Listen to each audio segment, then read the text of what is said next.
ඔන්න ඕවට තමයි කියන්නේ කෙදිරිලි කියලා. මාලිමා රජයට මුකුත් කරගන්න බෑ කියලා මේ ගවබයියෝ වැළලුණා නේද මුහුණු පොතේ. පුළුවන් නම් ගෙන්නලා පෙන්නන්න ඔය ලස්සනට ඇවිල්ලා තියෙන්නේ අම්මලා පුතාලා. ඔක්කොම අම්මා මෙහෙන් FCID යනවා පුතා එහෙන් CID යනවා. ඔය ලස්සනට වැඩේ සිද්ධ වෙන්නේ. මාලිමා රජයට වැඩ බැරි ආණ්ඩු. අවුරුදු 75ක් බල කණු වගේ තිබ්බ.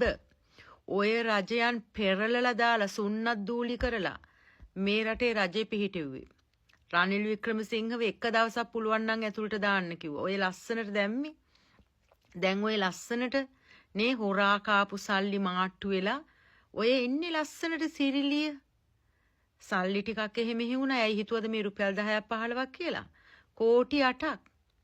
අල්ලපු ගෙදර ගෑණි රුපියල් 100ක් හොරකම් කරා නම් ගෙදරින් ඇවිල්ලා කොහොමද කට්ටිය උඩ දාගෙන දඟලන්නේ? දැන් කෝටි ගණන් හොරකම් කරපු උන් බේරගන්න ගව බයියෝ ටික එකතු වෙලා රට කාලා විනාශ කරලා හැදුවලු දරුවෝ අනුන්ගේ තමුන්ගේ දරුවෝ 3 දෙනා හදාගන්න බැරි වුණා නම්බුකාර විදියට රස්සාවක් කරලා කාලා ජීවත් වෙන්න.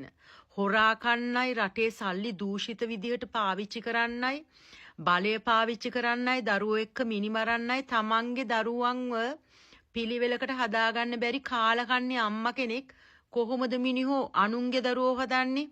පවු නොදී ඔතනින් ගිහිල්ලා අධිකරණයට නීතියට ක්‍රියාත්මක වෙන්න ඉඩ දීලා වැරදිකරුවන්ට වැරදි වලට දඬුවම් ලබන්න ඉඩ දීලා කට්ටිය හම්බුණු බත් පැකට් එක කාලා ඔතනින් යන්න තියෙන්නේ කාලකන්ණි.